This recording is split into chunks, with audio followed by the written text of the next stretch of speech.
Sean ustedes muy bienvenidos y bienvenidas a un nuevo capítulo de Conversaciones Desastrosas. Recuerden que estamos analizando los temas de fondo, los temas que van a estar en discusión cuando la Convención Constitucional, que tendremos que elegir el día 11 de abril, entre en funcionamiento. Ya hemos visto muchos temas y hoy día vamos a entrar a uno específicamente importante de tenerlo claro, tanto nosotros, ciudadanos, ciudadanas, como los propios candidatos y candidatas a constituyente. Estamos transmitiendo por YouTube, por Spotify, por la señal de TVR Ñuble y además por Canal 9 Regional. Hoy día doy las gracias a mi querido amigo primero y colega después, Carlos Maturana, quien es doctor en Derecho y es académico de la Facultad de Ciencias Jurídicas y Sociales de la Universidad de Concepción. Así que, Carlos, gracias por estar aquí en Conversaciones Desastrosas. Hola, Paulina, muchas gracias por la invitación y evidentemente siempre dispuesto a colaborar en todo lo que sea difusión de los temas jurídicos relevantes. Exactamente, y por eso te invité, porque tú eres profesor de Derecho Constitucional, por lo tanto vamos a hablar de la Constitución. Y para que la gente entienda, tal vez este debió haber sido el primer capítulo, pero bueno, estamos ya en no sé qué número de capítulo, pero partamos de lo más básico de lo básico. ¿Qué es una Constitución? ¿Qué es este texto que van a redactar estas 155 personas que vamos a elegir el 11 de abril? A ver, hay muchos enfoques para definir una constitución. Me voy a quedar con dos, para simplificar los temas. El primero, uno jurídico, pero que es fundamental para entender el rol y la importancia de la constitución en un sistema normativo dado. Y que entiende que la constitución es la norma jurídica fundamental y suprema del Estado, que desarrolla ciertos contenidos mínimos, que son básicamente la distribución del ejercicio del poder del Estado y el reconocimiento y garantía de los derechos fundamentales. Ese es un concepto, yo diría, bastante común de Constitución, porque pone el acento en dos aspectos que son relevantes. Primero, que la Constitución es una norma jurídica, es decir, es una ley, y por tanto, en cuanto a ley es obligatoria, no estamos hablando de declaraciones de principio o de simples manifestaciones de un deseo de realizar algo, sino que estamos hablando de mandatos que se establecen con carácter imperativo para ser cumplidos en un tiempo futuro.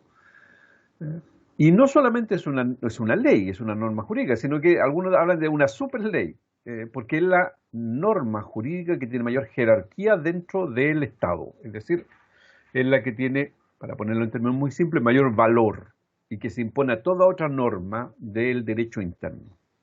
Entonces, en ese aspecto es una ley suprema y existen mecanismos para resguardar que eso se respete en la práctica.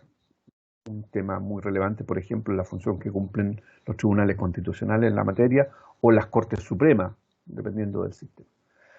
Y el segundo aspecto relevante de esa definición son los contenidos. ¿Qué es lo que regula una constitución? Y lo que regula básicamente es la forma en que se va a ejercer, a distribuir primero, ejercer después el poder del Estado.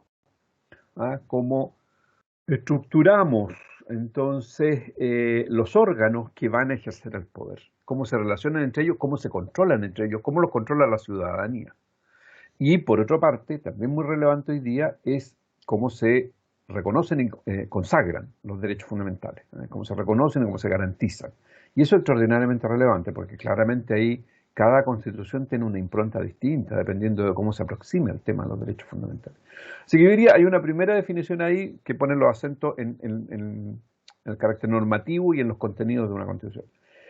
Pero ahora, a propósito del proceso que estamos viviendo, me parece también interesante conceptualizar la constitución desde una perspectiva política o político-sociológica, en el sentido que la Constitución es el pacto fundamental de una sociedad, es decir, el acuerdo básico a partir del cual se va a organizar esa sociedad en sus distintos aspectos, el aspecto económico, el aspecto jurídico, el aspecto político, etc. Pero viene a ser ese mínimo común que tenemos como sociedad en un momento determinado que nos permite proyectarnos al futuro. Yo diría, ahí dejaría el tema de la conceptualización porque nos permite ahondar en distintas líneas. Ahora, cuando uno piensa en la historia, ¿siempre las unidades políticas o estados han tenido constitución o hay un punto donde parte este desarrollo constitucional hasta que hoy día estemos con esta idea de democracia constitucional donde tienen una constitución que, digamos, establece estos fundamentos y estos derechos que tú señalas? ¿Cuál es el hito fundacional y cuál es la evolución que han tenido los estados? Yo distinguiría, ¿ah? Porque claramente el fenómeno constitucional es un fenómeno relativamente reciente, no es un fenómeno, no obstante que uno encuentra elementos propios del derecho constitucional, entendido como el derecho de lo fundamental de un Estado, uno lo encuentra incluso en el derecho romano. Lo cierto es que el derecho constitucional moderno, como lo entendemos hoy día, surge a partir del fines del siglo XVIII, principios del siglo XIX. Estamos hablando básicamente de la Revolución Francesa, por un lado, y de la Revolución Norteamericana, por otro. Digamos, yo diría, son los hitos relevantes desde el punto de vista de lo que hoy día entendemos como una constitución y el derecho constitucional. Y menciono eso porque es el ámbito con el cual nosotros nos identificamos, ¿eh? En términos constitucionales. Pero claramente hay un desarrollo que es autónomo, que a nosotros nos aporta, pero no nos influye tanto como es el inglés, que tiene un desarrollo constitucional distinto, donde no va a tener una constitución, sino que va a tener normas de rango constitucional, pero fundamentalmente no escritas, y tiene un desarrollo en ese sentido totalmente distinto. Ellos también tienen una constitución, pero no son una constitución escrita, y su desarrollo en cuanto a derecho constitucional es muy distinto al nuestro. Nuestro referente es básicamente los que te mencionaba, es decir, el ámbito europeo continental y el ámbito norteamericano, de manera principal. Ahora, atendiendo a distintos factores, ¿qué clasificaciones de constituciones podemos encontrar? Porque también las constituciones, o sea, ya me estás dando uno, así es escrita o es consuetudinaria. Sí. ¿Qué otras clasificaciones podríamos encontrar? Mira, hay muchos criterios de clasificación. ¿Cuáles nos sirven un poco para enfrentar o para visualizar el proceso que viene? Yo diría hay uno muy relevante que distingue entre las constituciones extendidas o extensas o desarrolladas y las constituciones breves, ¿ah? Que son más sucintas, y que va a depender de los contenidos que cada texto va a tratar. Desde la teoría se dice es mejor una constitución breve, ¿ah? Pongámonos de acuerdo en lo esencial, porque el detalle de esos acuerdos primero se tiene que desarrollar a través de otras políticas públicas, de otras leyes, pero además porque el contenido específico de muchos de estos acuerdos fundacionales puede y probablemente vaya variando en el tiempo, ¿ah? Porque cambian las prioridades o porque alcanzando ciertos niveles se accede a otras demandas vinculadas pero distintas, etc. Entonces, desde la teoría uno diría lo mejor es una constitución breve. Sin embargo, la experiencia demuestra que la tendencia hoy día a esa constitución es más extensa. Así aparece en el caso, no sé, de Bolivia, por mencionar los casos más cercanos nuestros, de Colombia, de Venezuela, los últimos procesos. La constitución que nos rige hoy día es una constitución relativamente, no es una constitución desarrollada, salvo en algunos aspectos, o sea, en algunos capítulos. Por ejemplo, en materia de estado de excepción constitucional, claramente una constitución desarrollada.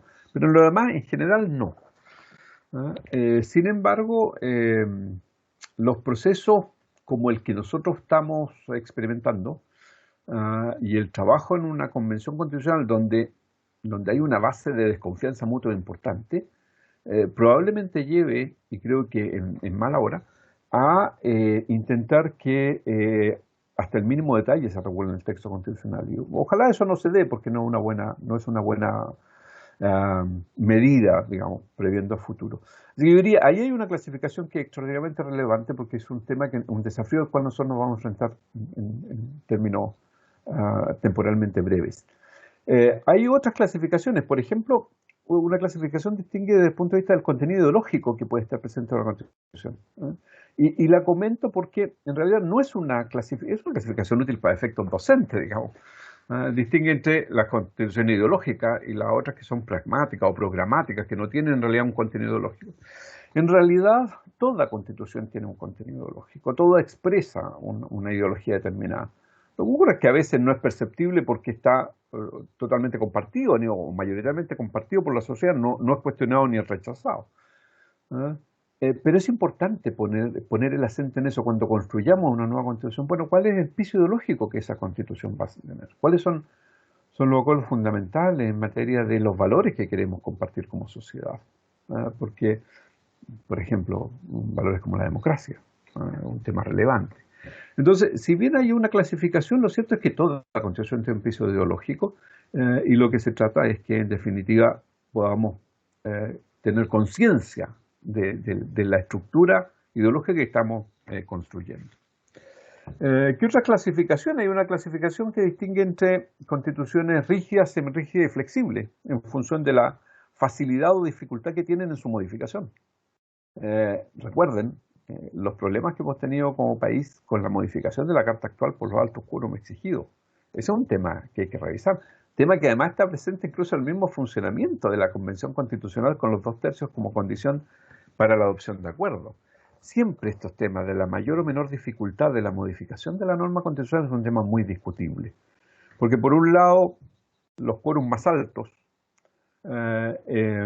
evidentemente apuntan a la estabilidad de las instituciones y de las normas, pero también las rigidizan de alguna manera. Los quórums más flexibles, claro, permiten una adecuación más rápida, pero también permiten afectar el edificio constitucional de una manera a veces no suficientemente razonada. Y hay una última, para no extenderme demasiado el tema de las clasificaciones, hay una última que siempre se cita, que es de Lowenstein, que distingue, hace un símil con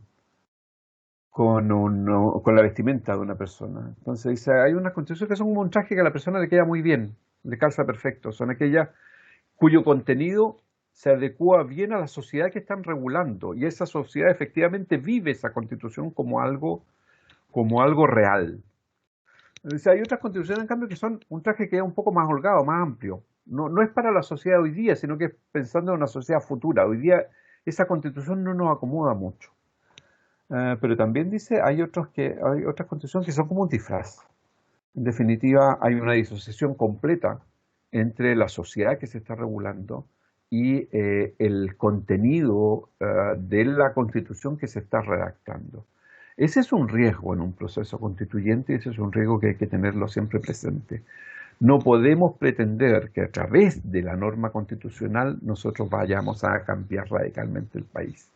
Hay un elemento, pero la constitución no lo es todo. Es decir, y por ponerlo en términos absolutamente simples, uno podría disponer en la constitución como un artículo de entrada. Todos los chilenos y chilenas van a ser felices, pero evidentemente eso no nos va a hacer felices. Es decir, la Constitución tiene posibilidades, tiene capacidades, pero no puede hacerlo todo. Entonces hay que tener cuidado con no dejarnos llevar por intentar construir un mundo ideal que no es posible hoy día a partir de una Constitución. Recordando justamente esa clasificación de Lowenstein,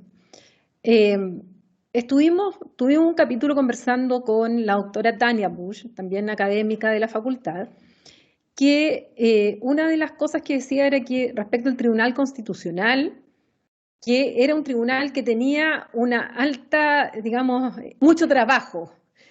Había muchos requerimientos y cada vez más habían requerimientos y eso no era normal.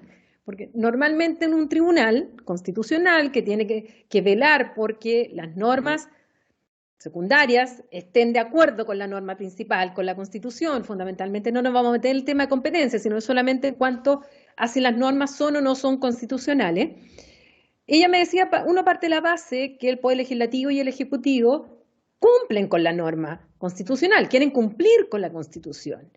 Pero cada vez más están habiendo requerimientos y requerimientos ante el Tribunal Constitucional y eso está creando una situación de tensión constante en esto. Entonces, y ahí yo pensaba, bueno, es un poco esto del disfraz de Lowenstein o de que la Constitución está quedando chica a una sociedad que avanzó, pero que sigue teniendo normas que regulan de una manera distinta y el pasado, cuando las constituciones tienen que ajustarse también a los cambios. Entonces, en ese sentido, está muy en línea con lo que tú estás señalando de, primero, no generar muchas expectativas respecto a lo que puede hacer una constitución, pero segundo también, tratar de ir adaptando esa constitución justamente a este nuevo pacto social o a esta nueva realidad que está demostrando que la constitución actual está teniendo problemas por todos lados porque como que está quedando chica y se está tensionando la relación entre la sociedad que pretende regular y el texto constitucional. No sé si opinas lo mismo y justamente para el debate constitucional y para aterrizar las ideas, porque aquellos 155 que se van a tener que reunir van a tener que negociar. Y es una palabra que a veces se escucha mal porque se escucha cocina, pero la negociación es parte de la vida. Y para lograr este texto va a haber que negociar entre posiciones diametralmente distintas, en otras no tan distintas, y llegar a estas normas básicas. Sí. A ver, voy a partir por lo último que encuentro que es extraordinariamente relevante. En la Convención Constitucional se tiene que construir un texto a partir de acuerdos. No hay otra manera. Ahora, claro, podría darse hipotéticamente una situación como la de Venezuela en que el gobierno de la época, cuando se elige la convención, la Asamblea Constituyente obtiene más del 90% de los representantes por distintos factores, digamos. Pero eso en Chile de un mes más se ve muy difícil que se produzca. Al contrario, tenemos algunos factores de incertidumbre, como la participación de independientes en lista y otros que no nos permiten tener mucha claridad. Pero lo que es cierto es que el sistema probablemente arroje porcentaje entre los distintos partidos políticos similares a los que ya tenemos presentes. Entonces va a haber un esfuerzo de negociación muy relevante para alcanzar acuerdos. Ese es un punto central.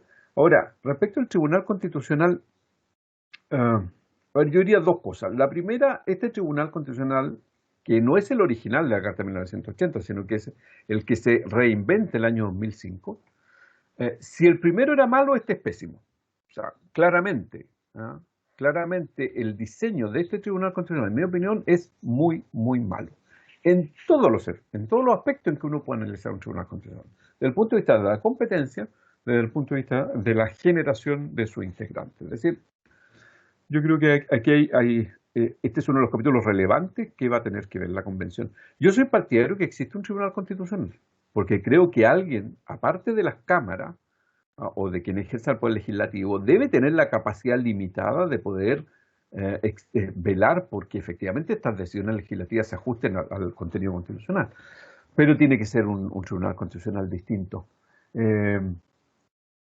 Por lo tanto, y bueno, creo que además el Tribunal Constitucional es una institución que hoy día está en una crisis bastante grave, digamos, y es cosa de ver los últimos conflictos que tuvo con la Corte Suprema, entre otros casos.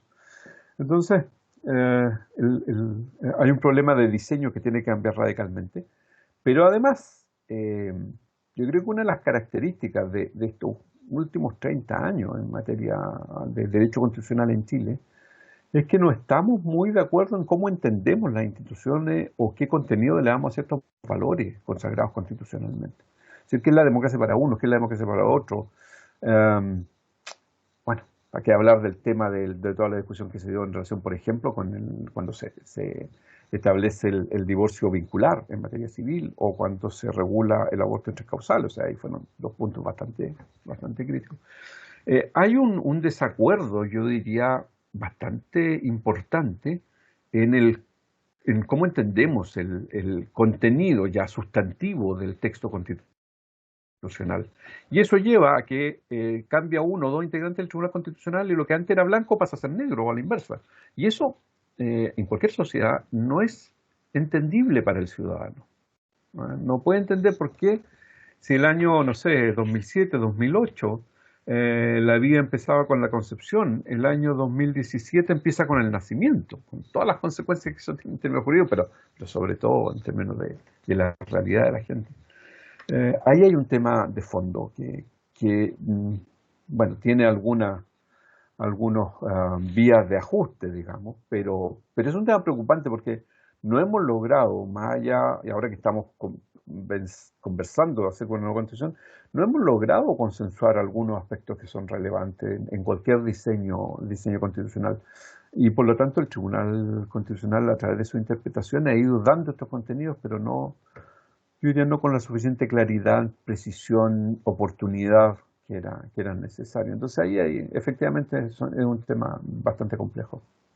Ahora, para la gente que nunca ha leído la Constitución actual que tenemos, ¿qué está regulado en nuestra Constitución? ¿Qué instituciones están? Para que la gente sepa, bueno, esto sí está actualmente, esto sí, esto no está en la actual Constitución. ¿Cómo podríamos resumir, bueno, cada uno de los capítulos, digamos, el título Correcto. de lo que regula? A ver, una constitución no tiene preestablecido qué debe contener y qué no. Hoy día, uno dice en una constitución deben haber dos grandes materias. La parte orgánica, el cómo distribuye el poder entre distintos órganos, y el reconocimiento de los derechos fundamentales. De esos son como contenidos mínimos hoy día. No lo han sido siempre. Recuerda, por ejemplo, que la Constitución norteamericana se dicta sin derechos fundamentales. Los derechos fundamentales se le van a ir agregando a través de las primeras 10 enmiendas, ¿no? Entonces, la Constitución francesa vigente no tiene un catálogo de derechos fundamentales. Lo toman incluso la Declaración de los Derechos del Hombre y del Ciudadano en 1789. Así es que no hay una norma que nos diga qué es lo que debe contener una Constitución. Ahora, la Constitución actual tiene cosas que se van a necesariamente mantener y otras cosas que es discutible. A ver, ¿qué tiene? Tiene un primer capítulo que está relativo o que se relaciona con lo que se llama la base de la institucionalidad. ¿Qué es lo que encontramos ahí? Encontramos ciertas definiciones básicas, ciertas definiciones fundamentales, que dicen relación principalmente con valores que se recogen en el texto constitucional.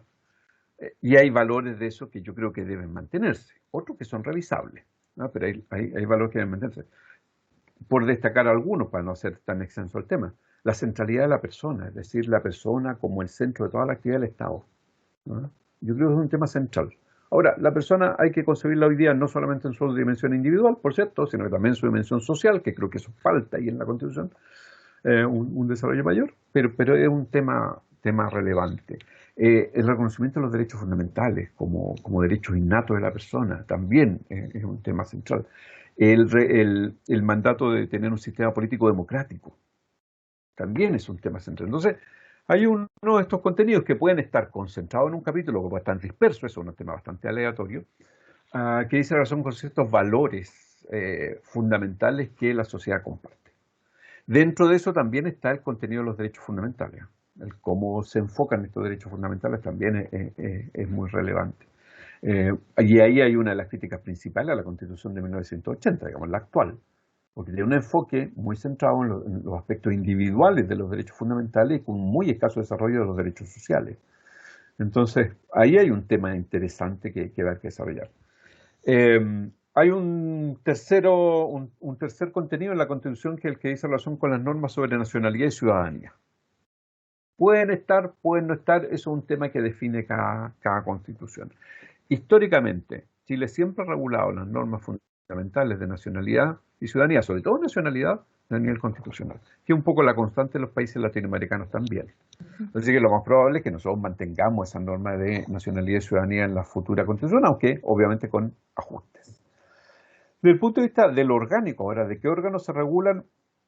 A ver, se regulan con bastante detalle el Congreso Nacional y el Presidente de la República, que son, en Chile no hay un poder, lo marqué de otra manera. En Chile el Congreso no es sinónimo de poder legislativo. El poder legislativo en Chile está conformado por el Congreso Nacional y el Presidente de la República. Porque nosotros tenemos un sistema presidencial y además presidencial reforzado, presidencialista, o presidencial latinoamericano, como quieran decirle. Entonces, ahí hay una regulación importante, ¿no? Del cómo se elaboran las leyes, cómo se eligen los miembros, cuántas cámaras tenemos, cómo se eligen los miembros de las cámaras, cuánto duran, las limitaciones a la reelección, etcétera, etcétera, etcétera. Pero particularmente también cómo se relaciona el Congreso con el gobierno. Y por otra parte, cuando se regula el gobierno, lo que se regula básicamente es al presidente de la República. También se regula algo a los ministros, pero de una manera mucho más tangencial, y se establecen lo que pomposamente se llaman las bases, de bases generales de administración del Estado, pero en realidad no tienen mucho de bases generales, digamos, son algo, dos, tres ideas que hay ahí muy generales que se colocaron en el texto. Básicamente la regulación es del presidente de la República. Yo diría, esa es la regulación orgánica central. Ahí está el eje porque ahí se articula el sistema político.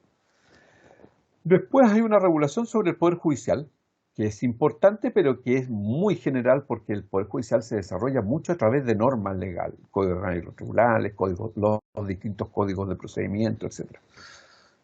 Se regula el Ministerio Público, no la Defensoría, solo el Ministerio Público, y ese es uno de los temas que resulta discutible. ¿Es necesario que el Ministerio Público esté regulado en la Constitución o no? Es un tema a conversar, ¿no? Evidentemente. Se regula también órganos que hoy día son extraordinariamente relevantes. Lo que llamamos justicia electoral, que se refiere a al Tribunal Calificador de Elecciones, a los tribunales electorales regionales. No tenemos tiempo de explicarlo, pero básicamente son los encargados de ejercer jurisdicción en materia electoral, en los conflictos jurídicos vinculados al desarrollo de elecciones. Y el Tribunal Constitucional, que ya mencionamos hace unos minutos. Y hay un conjunto también de órganos que se han demostrado como importantes en el desarrollo, por lo menos a nivel latinoamericano y diría alguno a nivel mundial. El Banco Central, con la característica de la autonomía constitucional, y la Contraloría General de la República, como el máximo órgano de control administrativo de la administración del Estado. Y están esos dos elementos. Hay un par de capítulos más, uno entiendo que ustedes ya lo conversaron, que es de las Fuerzas Armadas y de Orden y Seguridad Pública, y todo un capítulo en la Constitución que está destinado a eso. Para nosotros es un tema central. Pensemos hoy día en las situaciones que están las policías, particularmente carabineros, y nos vamos a dar cuenta de lo importante que va a ser esa discusión en la Convención Constitucional. Y un órgano que yo diría hoy día es de una menor importancia, fue extraordinariamente importante, pero hoy día no, que es el Consejo de Seguridad Nacional. Ya no tiene la significación que tuvo originalmente y es un órgano que eventualmente puede no ser considerado en una futura constitución y no va a pasar absolutamente nada. Aparte de eso, para terminar con los contenidos de la Constitución, encontramos lo que se llama Gobierno de Administración Interior del Estado, que es de extraordinaria importancia porque está vinculado a los procesos de regionalización, hoy día entendida como descentralización administrativa, pero yo espero que en la Convención también se enfoque como una descentralización política, con mayores capacidades de decisión de las regiones. Y está el último capítulo relativo a la reforma de la Constitución y con el agregado de la creación de una nueva Constitución. Nuestras constituciones históricamente han tenido regulado el procedimiento de su modificación o reforma, pero no el procedimiento de su reemplazo. Esta debe ser la primera que regula el cómo dictamos una nueva Constitución. Normalmente en Chile las constituciones van surgiendo en situaciones de crisis, salvo, yo diría, la del 33. Todas, si bien se tratan de vincular con lo existente, son más bien textos autónomos, ¿no?, desvinculados de la regulación previa. Ese es el contenido general de la Constitución actual. A eso le podemos agregar otras cosas y le podemos sacar parte de lo que está. Ahora, Carlos, siempre se ha señalado, criticado, defendido el concepto del Estado subsidiario. Pero si uno lee el texto constitucional, en ninguna parte dice Estado subsidiario. ¿Qué es el Estado subsidiario? ¿Por qué se dice que es uno de los elementos base filosóficos que están detrás del modelo de la actual Constitución? ¿Y en qué nos afecta a las personas el que nuestra Constitución sea basada en esta idea no escrita del Estado subsidiario? Bueno, de partida es uno de los contenidos ideológicos del texto vigente y claramente identificable en esa perspectiva. Efectivamente, la Constitución no habla de principio de subsidiariedad ni habla de subsidiariedad. Esto se extrae a partir de un par de preceptos constitucionales. Lo primero, en relación con los grupos intermedios y su autonomía, o el rol del Estado en materia económica y las limitaciones que se le imponen en el artículo 19, número 21. Por ahí va, por ahí se va estructurando.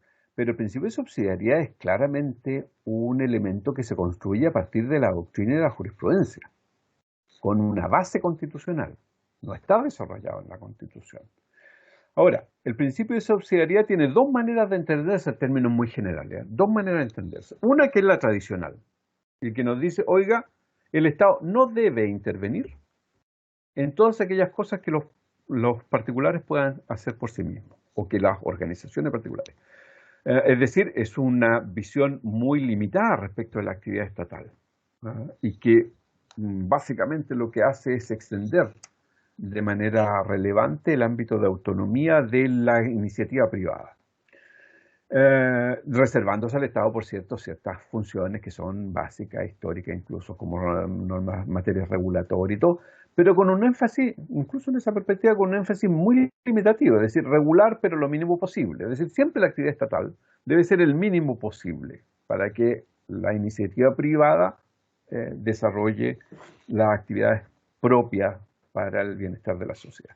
O sea, un Estado pequeño. Es un Estado Es una pequeño, concepción de un Estado pequeño. y más Casi bien sin músculo. vigilante, no activo. Eso lleva entonces a que, por ejemplo, se adoptara la política del Estado de desprenderse de las empresas estatales. No olvidemos que la en Chile en su momento era una empresa del Estado. Las sanitarias eran empresas estatales. El transporte, a lo menos había empresas estatales, como la empresa de transportes colectivos del Estado, etcétera. Hoy día quedan empresas del Estado, sí, quedan claramente Codelco. Por suerte todavía no ha prosperado la idea de venderla, que se planteó más de alguna oportunidad. Y quedan otras como Correos de Chile, etcétera, o incluso en materia de transporte, ferrocarriles del Estado. Pero claro, estamos hablando de un Estado pequeño comparado con lo que era el Estado de los años 40, 50 del siglo pasado, claramente. Pero hay otra perspectiva distinta o no tan radical de entender la subsidiariedad, que es entender claramente la subsidiariedad simplemente como un principio de distribución de competencia. No asignar de partida un rol más o menos relevante a la iniciativa privada o al Estado, sino que más bien generar un espacio donde ambas confluyen para el desarrollo de la sociedad. Ahora, ha primado la primera tesis, claramente, en las lecturas que se han hecho siempre, por eso pese a que yo insisto, la Constitución en ningún lado afirma categóricamente ninguna de estas cosas, sino que son todas construcciones que se hacen. Y eso lleva entonces a que hoy día se plantee que hay que superar esta idea del Estado subsidiario y avanzar hacia un Estado más activo en distintos ámbitos. Dentro de eso el ámbito económico, por cierto.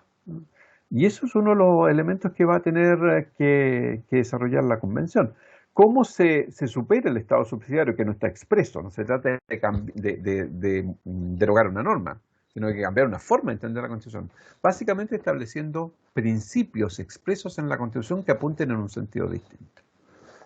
Ahora, hay otro tema que es bien interesante, que está en nuestra Constitución y que siempre también está, digamos, en la opinión pública, dado algunos casos, que es este rol, esta función social de la propiedad.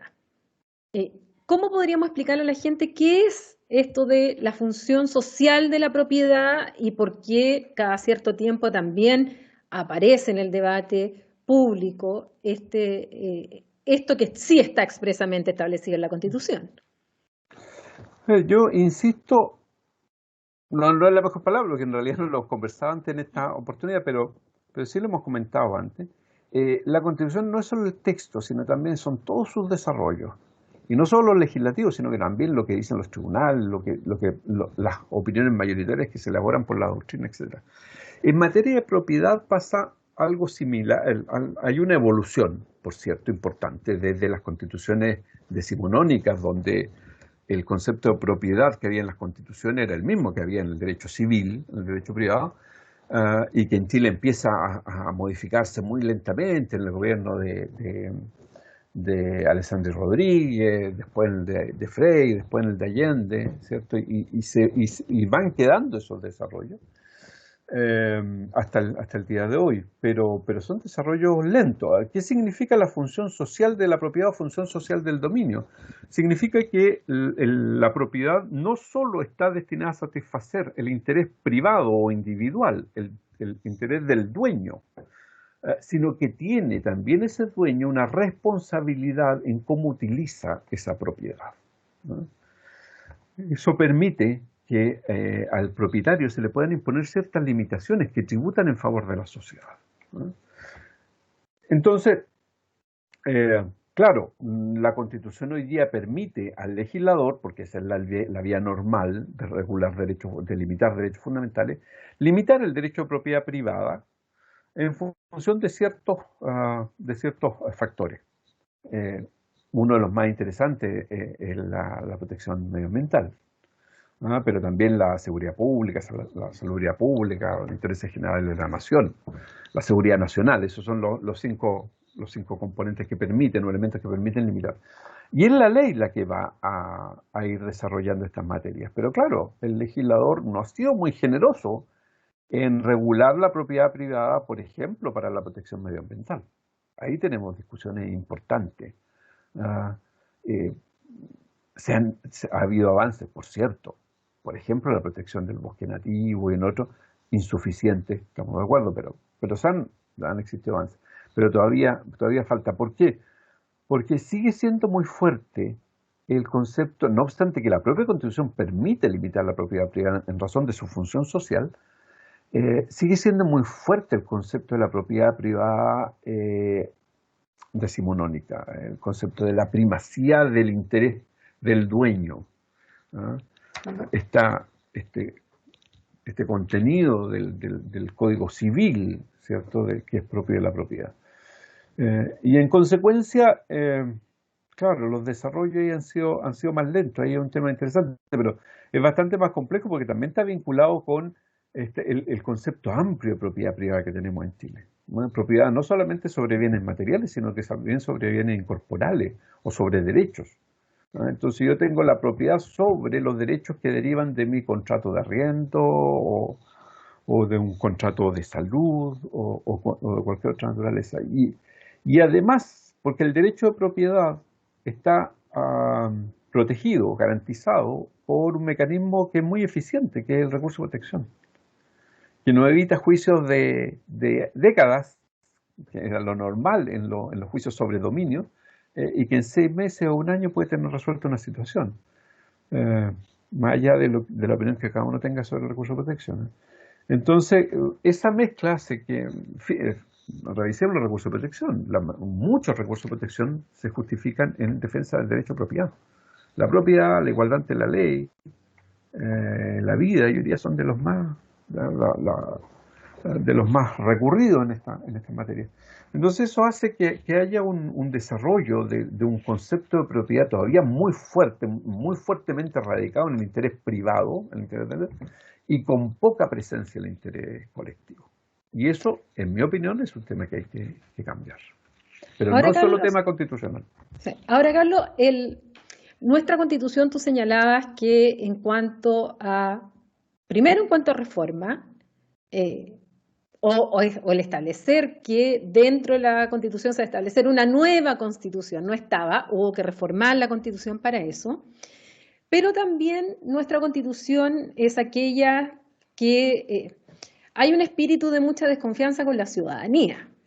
De hecho, las instancias en que la ciudadanía pueda participar está limitada, aparte de la elección de las autoridades, y ahí hay que esperar la próxima elección para como rendir cuentas, entre comillas, si es que lo hizo bien o mal el parlamentario, alcalde, la autoridad que sea, y si los voy a votar o no, de nuevo. Y además el plebiscito referéndum está muy limitado, tan limitado que para poder tener el plebiscito el 25 de octubre pasado, tuvimos que reformar la Constitución. Entonces quiero que entremos ahora al tema de la reforma constitucional que dio lugar finalmente al plebiscito del 25 de octubre y al proceso constituyente que estamos ya embarcados absolutamente porque las elecciones, la campaña ya va a partir pronto. ¿Cómo nos puedes explicar brevemente lo que fue esa reforma constitucional que abrió la puerta finalmente a este proceso constituyente? Es una opinión personal, por cierto, es un enfoque personal. En mi opinión, desde que se inició la transición a la democracia, el tema del cambio constitucional siempre estuvo presente, pero se fue diluyendo en su impulso, en el impulso político, pero siempre estuvo presente. Claramente en los primeros gobiernos nunca hubo los votos necesarios. La derecha siempre defendió esta constitución en forma muy enérgica. Los acuerdos que se introdujeron fueron los que posibilitaron precisamente la transición a la democracia. Y después, la mayor parte de las modificaciones apuntaron a restablecer lo que era la Carta del 25, con algunas modernizaciones, pero no con cambios sustantivos. De hecho, cuando se produce el último gran proceso de reforma constitucional en el año 2005, bajo el gobierno de don Ricardo Lagos, el presidente de la época dijo que esa era prácticamente una nueva constitución. Y no lo era, claramente, digamos, pero estaba todavía la idea de la necesidad del cambio constitucional, de dejar la constitución de Pinochet atrás. Y eso lo tomó la presidenta Bachelet en su segunda campaña con fuerza, y ella impulsó un cambio, un sistema de cambio constitucional que tuvo bastante apoyo en la ciudadanía. Tuvo bastante apoyo en la ciudadanía y se implementó un sistema bastante participativo que lamentablemente quedó en nada, sinceramente. Quedó en nada. Se redactó finalmente una constitución, en mi opinión, bastante mala, que se envió al Congreso y ahí estaba durmiendo el sueño de los justos, digamos, por cumplir. Pero el proceso en sí demostró que había un interés siempre latente por el cambio constitucional.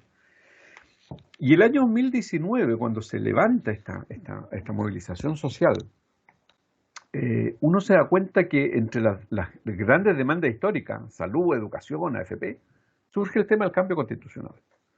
Entonces, en mi opinión, y se impone con fuerza, uno revisa todas las encuestas de la época y en todas aparece el tema de una nueva constitución como un dato relevante del cuestionamiento social. No era un tema de los profesores o de los partidos políticos, no, era del movimiento social en sí, un movimiento que, recordarán todos, no tenía una conducción única, no tenía una orgánica, etcétera, es decir, era muy espontáneo. Entonces, en mi opinión, el proceso constituyente en Chile, el que estamos viviendo, se inicia por un impulso social. Es un movimiento, como se llama, desde la base. No es un movimiento desde las élites. Lo que hacen los partidos después es tomar este sentimiento que había en la sociedad y logran un acuerdo y logran de alguna manera institucionalizar el cambio constitucional. Le dan un cauce constitucional.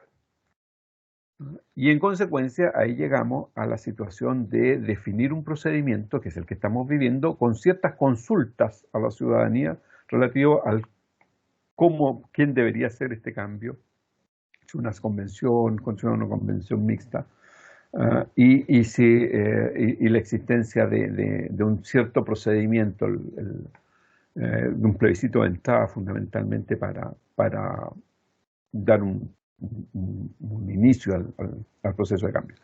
Pero yo diría que las características son esas, es un proceso de cambio que viene desde una movilización social no organizada, que se institucionaliza a través de los partidos políticos tradicionales, y que, claro, como era tan distinto a todo lo que habíamos vivido, no tenía un cauce constitucional, hubo que inventarlo.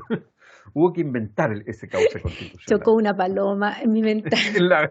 Me asusté. Esos son los problemas Estamos en un programa desastroso, así que no te preocupes. A mí de repente se me cruzan los gatos delante de la pantalla. No, que chocó una paloma.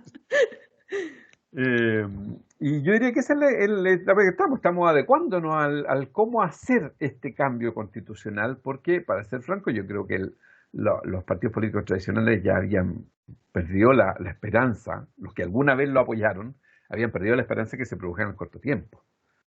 Y fue la ciudadanía la que impuso nuevamente el tema y obligó, derechamente obligó a abordarlo. Así que estamos en un periodo absolutamente novedoso en ese sentido, porque está construido para la ocasión. Todas esas normas que se incorporan a la Constitución son todas para regular este proceso, no van a subsistir para otro fin.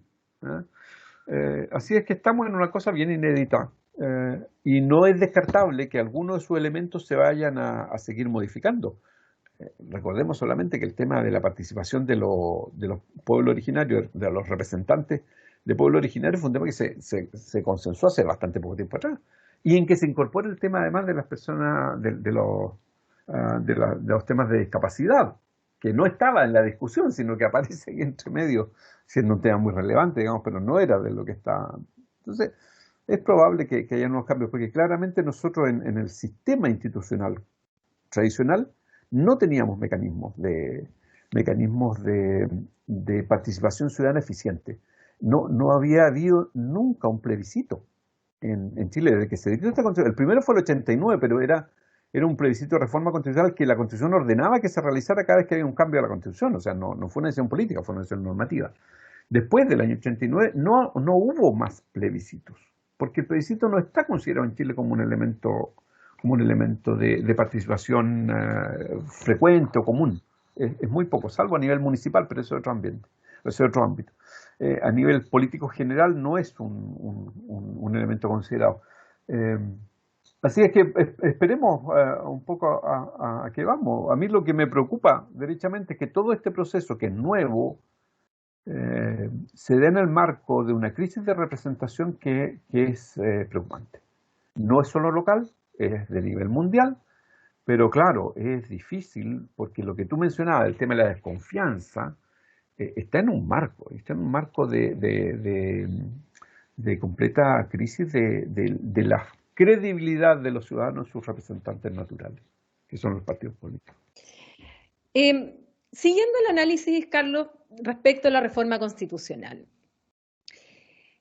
quiero saber si es que esta nueva constitución, que va a ser redactada y cuya regulación ya tú planteabas que está en esta reforma, ¿tiene límites o no tiene límites en el ejercicio de este poder que, para aquellos que no conozcan mucho el lenguaje aquí, y es bastante teórico, sería un poder constituyente originario, porque es una nueva constitución, no es una reforma a la constitución que sería más el poder constituyente derivado. Entonces, esta nueva constitución ¿tiene límites o no tiene límites al momento en que empieza a funcionar y empieza a dictar estas normas que nos van a regir a futuro? A ver, la respuesta no es jurídica, claramente. Es una respuesta política y es una respuesta ideológica la que uno puede dar. Desde mi concepción, el poder constituyente originario también tiene límites. Tiene límites, insisto, desde mi opinión, en el respeto a un sistema democrático y en el respeto a los derechos fundamentales como elementos centrales. Para mí, hoy día no hay una constitución que no deba tributar a esas dos vertientes. Por lo tanto, para que la gente no entienda, no es que la Constitución de repente diga, oiga, ¿sabe qué más? La democracia no me gusta y establezco un sistema autoritario, claro. O diga sencillamente, el Estado de Derecho no me gusta, esto es la separación de poderes, mejor concentro los poderes en uno solo y que nos manda a todos. Para que la gente lo entienda en fácil también qué significa esto que tú señalas. Así es. Entonces, desde esa perspectiva, insisto, para mí hoy día, desde el punto de vista de la legitimidad de la nueva Constitución, para que sea legítima, esos dos elementos tienen que estar. Tiene que haber respeto. ¿Cuál sistema democrático? Eso es otra cosa. Eso lo inventamos nosotros. Nosotros definimos después, y será a través de leyes y todo, y la propia Constitución. Definirán qué sistema democrático, qué instrumento específico de democracia vamos a considerar. Lo mismo que en materia de derechos fundamentales. ¿Cuáles son? ¿Cómo es su contenido? Claro, eso es una discusión más extensa. Pero tienen que estar el reconocimiento de derechos fundamentales y sobre todo su garantía. Si no, uno diría, esta no es una constitución democrática, no es una constitución propia de un Estado democrático. Pero no es una obligación jurídica. Es decir, y veamos las experiencias que hemos tenido de otras constituciones que se han en marcos de sistemas dictatoriales, derechamente, o autoritarios, y que no son constituciones democráticas. La Constitución del 80 en su origen no es una constitución democrática. Entonces, no es un límite jurídico, no es algo que alguien vaya a controlar, porque nadie va a poder controlar lo que diga la nueva Constitución. El único que va a poder decidir si acepta esta nueva propuesta que se le hace de texto constitucional es la ciudadanía en el plebiscito de salida. Cuando nos pregunten, ¿usted quiere aprobar esta nueva Constitución que le están ofreciendo o no? Somos los únicos que vamos. No hay otro órgano que pueda controlar si tal acuerdo de la Convención es aceptable jurídicamente o no. En ese sentido, entonces, la Convención Constitucional va a ser muy autónoma en la definición de los contenidos del nuevo texto constitucional.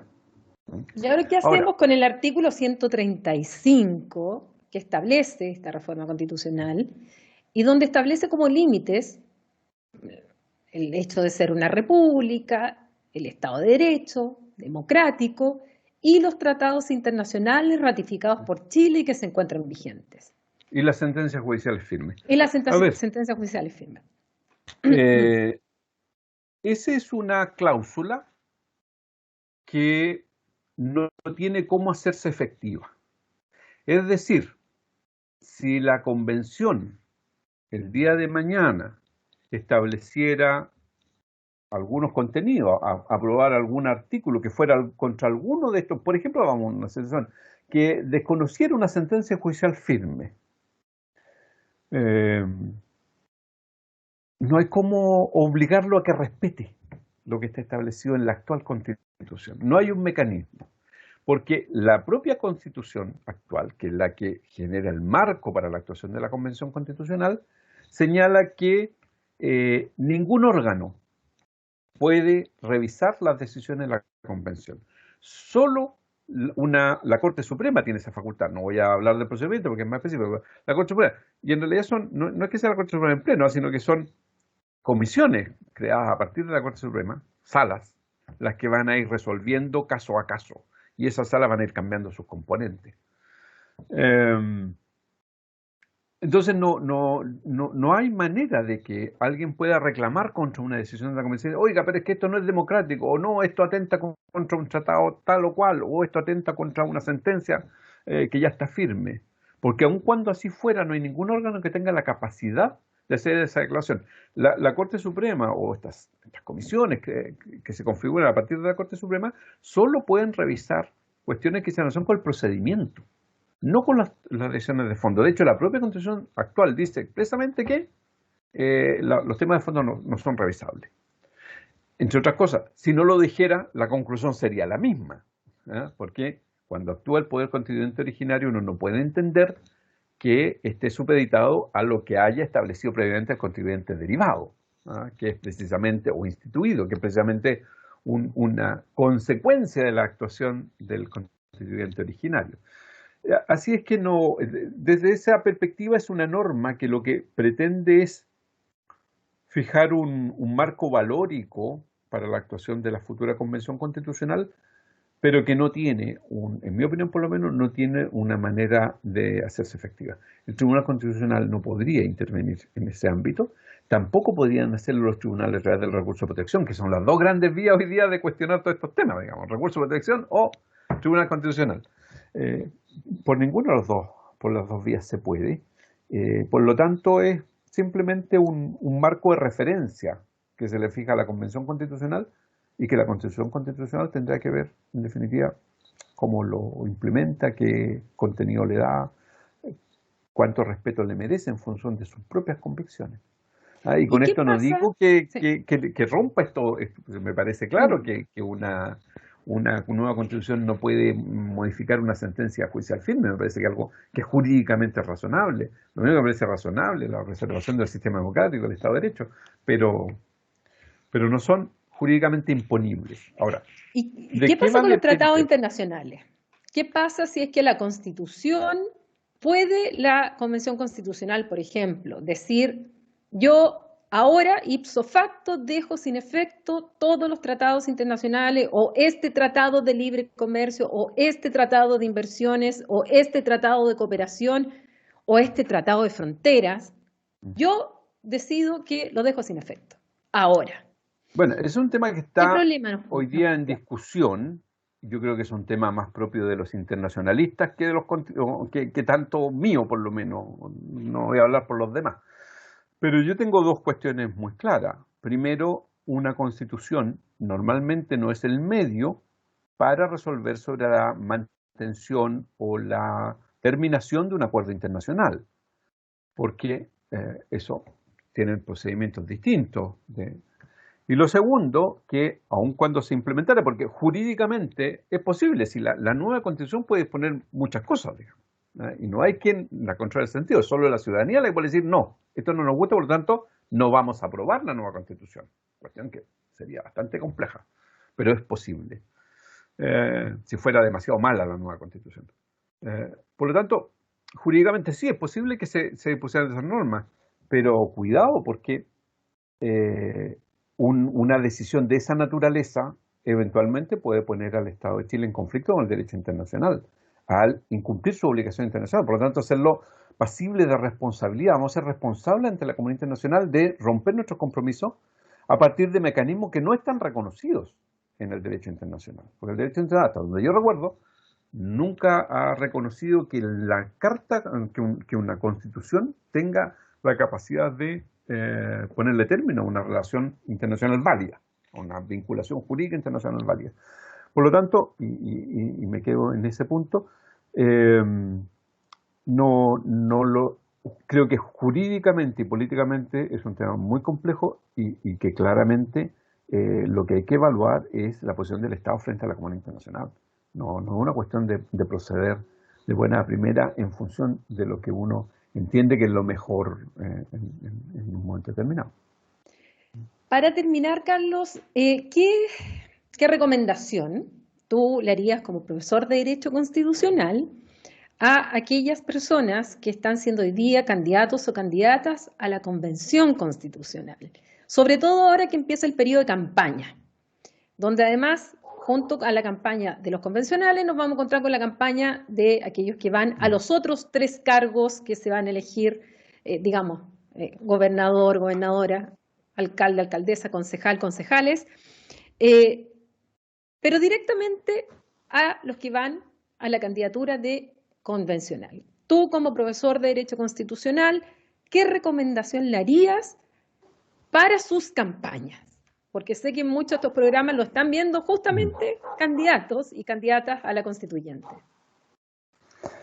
Difícil pregunta porque no soy candidato, entonces me cuesta ponerme en los zapatos de ellos.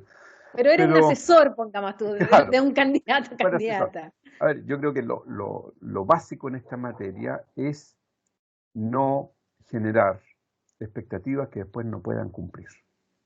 Es decir, tienen que informarse sobre lo que la Constitución puede hacer, de tal manera no prometer lo que la Constitución no puede lograr. Y segundo, tienen que entender que como lo conversamos en tratado, probablemente sea un proceso de negociación. Por lo tanto, no todo lo que yo creo que debería estar finalmente va a estar, sino que va a ser un nivel, van a ser elementos mucho más consensuados. En consecuencia, creo que tienen que ser muy responsables con la ciudadanía en términos de no ofrecer lo que no van a estar en condiciones de cumplir. Tienen que explicar muy bien a la ciudad, oiga, la Constitución no la van a redactar 1 o 2 candidatos, la van a redactar 155 personas. Y muchos más van a colaborar. Por lo tanto, lo que yo planteo como deseable es por lo que yo voy a ir a luchar, pero no es necesariamente lo que se va a conseguir. O sea, yo puedo ser muy partidario de un sistema federal, pero yo creo muy difícil que en Chile se vaya a implementar en la Constitución un sistema federal. No tenemos las bases para eso, por ejemplo. Y no soy partidario del sistema federal, simplemente fue un ejemplo. Yo creo que en eso hay que ser muy responsable. Hay que saber qué es lo que la Constitución puede efectivamente lograr y concentrarse además en los temas centrales. Y lo segundo es que piensen siempre que cuando se dicta una constitución, cuando se redacta una constitución, se está redactando para el futuro.